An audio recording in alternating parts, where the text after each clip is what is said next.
Hello, everybody, and welcome to a new edition of Merrill's Market Madness. I'm joined today by one of our team's newest members, Garrett. Thank you for being on today. Happy to be here. Awesome. We are going to have some fun today in today's episode. If you've watched any of our previous shows, we always start by looking at a metric called the month's supply of inventory, which Garrett helped me realize that people don't understand. So I'm gonna break it down and try to explain it, hopefully at a level that will clear it up a little bit. But let me just first go into the numbers, and then we'll go into a breakdown. So right now in our MLS, there are 20,352 active listings. We have 7,393 homes that are pending or under contract. Over the past 30 days, we've had 6,086 homes close, giving us a month supply of inventory of 3.34. Okay. Now, why do we look at that metric, and why does it matter? Okay. Well, month supply of inventory is kind of a supply and demand metric. If you ever took economics, right, you might remember that as supply goes up and demand goes down, what happens to prices? The price, supply up, demand down. The prices go up. No, prices go down. Oh, yeah, okay. if supply is rising and the demand is falling, then prices typically would go down. Right. It's fine. I put you on the spot. I didn't prepare you for that. That's my bad. He knows. It just, I put him on the spot. So it's totally my bad. All right. So it helps us measure how much supply is there compared to how much demand is there. So we're currently at a 3.34, and I drew a kind of a graph behind me here. Now, the lowest month supply of inventory that we saw basically earlier this year, it was even, I don't know, was it January or February or March? We hit a month supply of inventory of 0.4, which is like an extreme seller's market. Essentially, the month supply of inventory pretends like no new homes come on the market. The current pace at which homes are selling, how long would it take before everything is gone? Okay. And the lowest we ever saw was this 0.4 number. Okay. Meaning we had less than 2 weeks. If no new homes came on the market, everything would be gone in 2 weeks, which is obviously an extremely insane seller's market. All right. We're currently sitting at a 3.34, so historically what we have seen is that anything below a 4, month supply of inventory of 4 or lower, would be considered a seller's market. A month supply of inventory of 4 to 5, that's typically considered a balanced market. And prices would be expected to, so in a seller's market, of course, prices are expected to rise. In a balanced market, prices are expected to hold stable. And then in a buyer's market, where the month supply of inventory is greater than 5, basically what that means is buyers have so many choices, right? Like imagine if you're a buyer and you're going out and you wanting to make offers on homes, and there are 10 homes that you would just be tickled to death. I mean, they're all beautiful. They're all move-in ready. They all have the look that you want them to have. And you could be equally as happy with any 10 of them. Well, now you've got license to make a ridiculously aggressive offer on those houses, right? Because there's too many, there's so many options that you can choose from. But what we've been experiencing over the past couple of years is there's like half an option to choose from. And you had to give your right arm to get that half of an option. Well, it sounded like. So right now, 3.34, we're actually, according to that metric, we're actually still in a slight seller's market based on the supply and demand standpoint. There are other factors, of course, besides just supply and demand that affect price. Right now, the big one that we're really seeing is affordability, right? Interest rates have risen, and that's affecting affordability, and that is causing prices to come down a little bit. But there's still not a ridiculous amount of supply. We don't have so many homes on the market. We just, demand is a little lower than normal. If demand were as high as it normally is, we would still be in an extreme seller's market. So yes, prices have dipped a little bit. The highest average sales price that we saw over any 30-day period in our market was $602,000. And we're currently at about $530,000. So we have seen a drop in the average sales price of about $70,000. Now the median sales price, maybe we'll do another episode one other day about the difference between average and median. But the median sales price has only dropped by about $30,000. So for most people, realistically, if you own a home, you've probably lost somewhere in that neighborhood worth of equity, assuming you own an average house. Okay. So prices have dipped a little bit, but there's not so much supply to the point where we think it's catastrophic and the market's going to crash. All right. Now, I brought Garrett on today because he's obviously a little more spry, a little younger, maybe. a little younger, a little less mature. Maybe. The only thing I'm noticing right now is how small I am compared to Merrill right now. We're standing. Like, does that make you feel better? It makes me feel a lot better. Okay, actually. sorry, I'm not going to stand. I don't have the squat leg strength, the quad. Yeah, okay. All right. I wanted to ask you, being younger and being, of a certain demographic, what do you think that other people your age or potential first-time home buyers want to know about the housing market? And let's answer that. Yeah, I mean, let's go for it. It's the hardest part when growing up. At least you see these houses and you're like, I can be an adult at this point if I can get there. But it's this big bubble of just unknown. How to even start, where to go, what do I even need? Okay. So in other words, you want to know if you're, fresh out of college and you're starting your first job or whatever it is, like whatever point you're at in your life, how do you know when it's time to start thinking about buying a house? When it's time to start getting out of the parents' basement, basically. Should you still be in your parents' basement, or should you be thinking about buying your own home? Right. Okay. All right. Perfect. Well, we're gonna dive into that now. There's a lot of things that go into being able to buy a house, and I'm going to try to talk about. I have a list of like what I would consider the 4 most basic things that you need to consider before buying a house. Okay. Now, the first one is that I believe that you ought to buy a home as soon as you are able to, and the reason why I believe that is because prices in the long run in real estate always rise. Now, we just mentioned we've seen a dip in our market right now, but over pick almost any 10-year period, almost anywhere in the country, like real estate always goes up. Okay, just like the S&P 500. Certainly it's got dips, but in the long run, it's always up. So the longer you wait to buy a house, the harder it's going to be, because housing, the price at which housing, the pace at which housing goes up exceeds the pace at which wages go up. Okay, so the longer you wait, the harder it's going to be. That doesn't mean that you should do it if you're not ready, but become ready as quickly as you are able is what I'm really saying. Okay. All right, now the mathematical part of this. I was about to say, where are my numbers at? Yeah, let's get into the numbers. Those of you who know me, I'm kind of a numbers guy. So let's dive into the mathematical part of this. Lenders, the way a lender determines, like, so when you go to a lender and you talk to them and they you want to know if you're pre-approved, they look at your credit score, and that's what everyone always thinks of as far as qualifying for a house. But you could have the world's best credit score and not qualify for a house, a normal mortgage payment, if you don't have what's a good debt to income ratio. And that's the main factor that I think people don't really know a lot about and don't really consider when they're getting ready to buy a house. The way a lender determines how much house you can afford is based on your debt to income ratio. Okay. All right. So basically, they want your debts, all of your debt payments, to be less than 45% of what your gross monthly income is. Okay. All right. Now, I wrote an example back here on the board. You probably already saw it. Let me just tilt the screen down a little bit so everyone can see it. All right. So let's just say that you make $6,000 a month. Okay. The lender is going to say, okay, well, 45% of that is $2,700. You're allowed to have, there's different loan programs that have slightly different ratios. Let me preface that. This is sort of a rule of thumb. I'm just trying to give a first-time home buyer like a glimpse into approximating the numbers that you might want to prepare for. Okay. So they're going to say that you can have around $2,700 worth of debt, roughly. Okay. Now, but let's say that you already have some debt. Maybe you have a $400 car payment and a $200 student loan payment, and your credit card payments are $100 a month. By the way, they're going to use the minimum monthly payment required, not the payment you've actually been making. So if you've been paying more than the minimum, hopefully you have been. They're still looking at the $25 minimum payment or whatever your credit card minimum payment is. All right. Okay. Then that means if we add up all of your debts, you currently have $700 worth of debts. Then the lender is going to say, okay, you've got $2,000 left over that is allowed for a housing expense.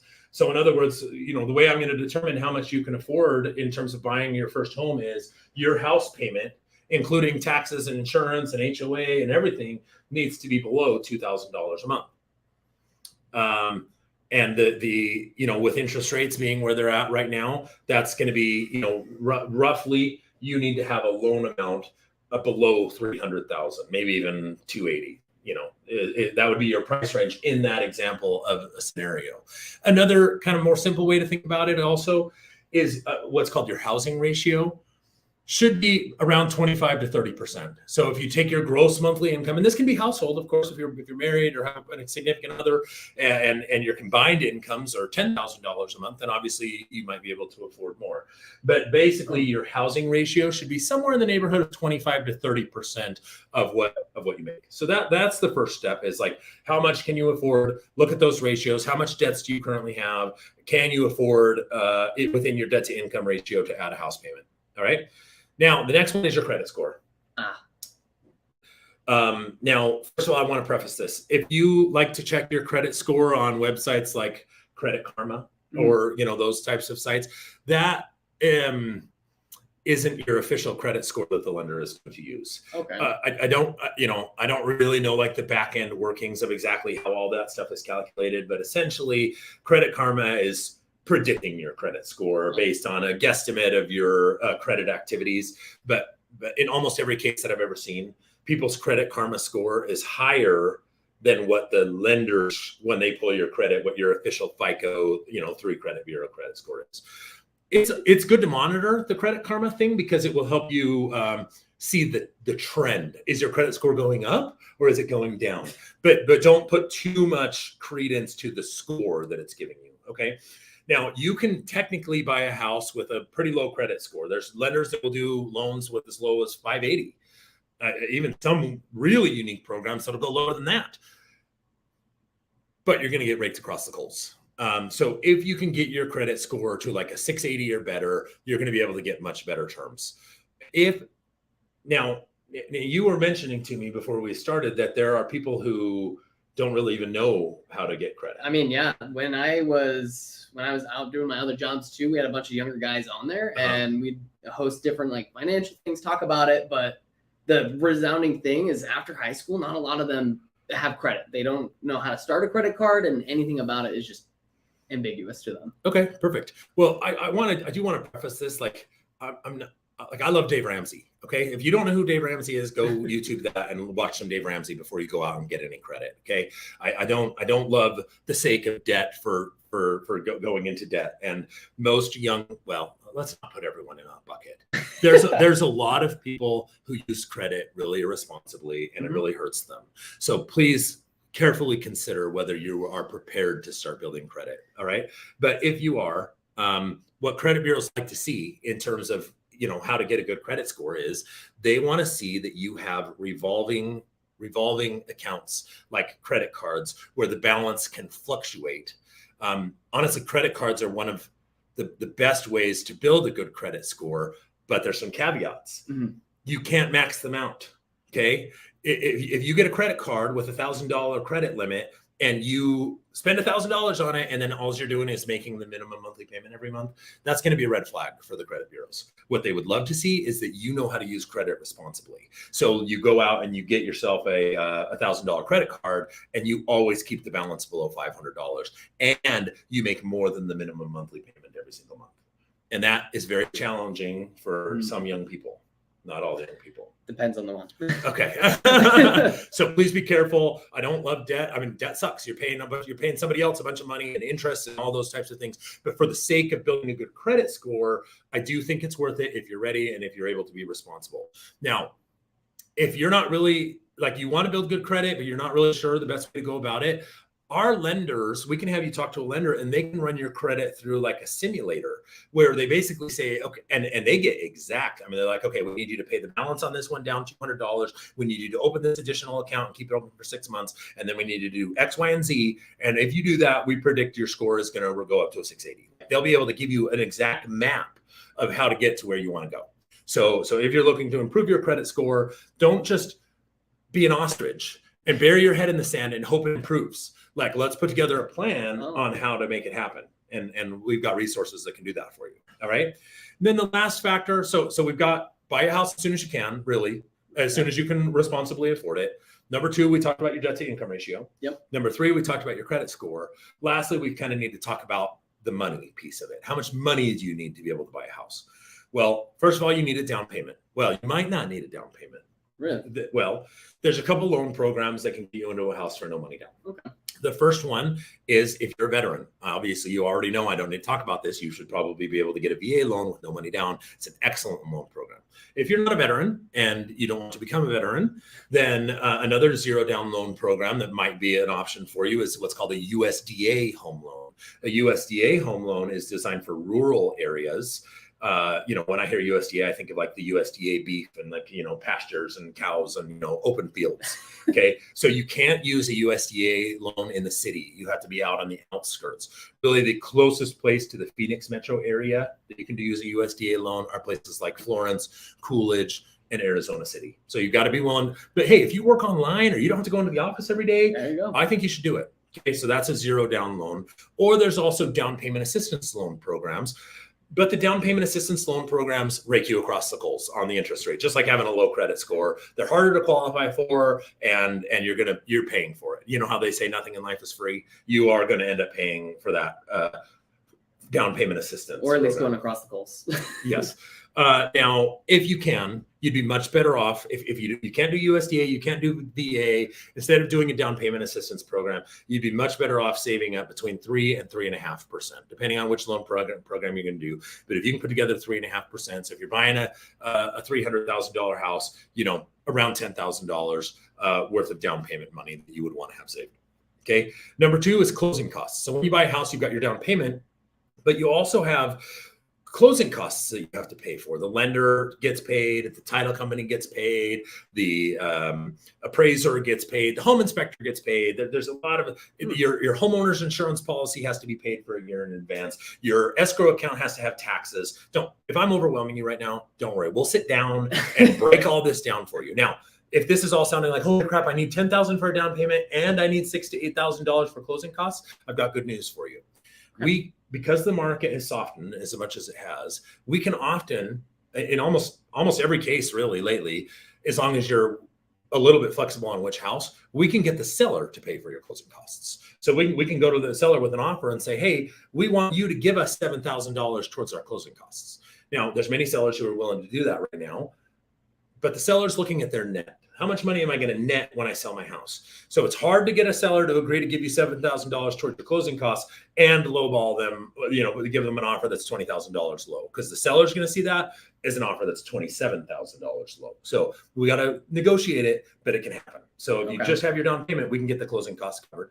And then lastly, you do need some reserves, which is basically savings. You need some extra money set aside. Oftentimes the lenders want to see that you can afford, if you lost your job today, could you still afford to make the payment on the house for 2 or 3 months after you closed on it? Hopefully that doesn't happen.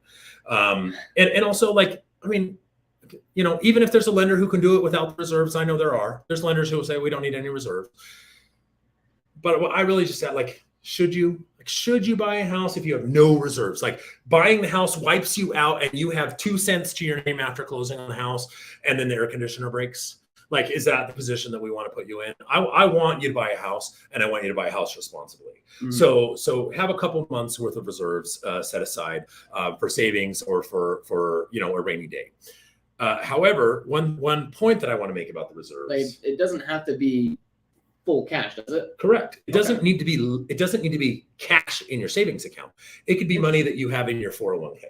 It could be money that you have in stocks. It could be money that you have in crypto. You just have to be able to prove that you have that as an asset that you could liquidate if you had to.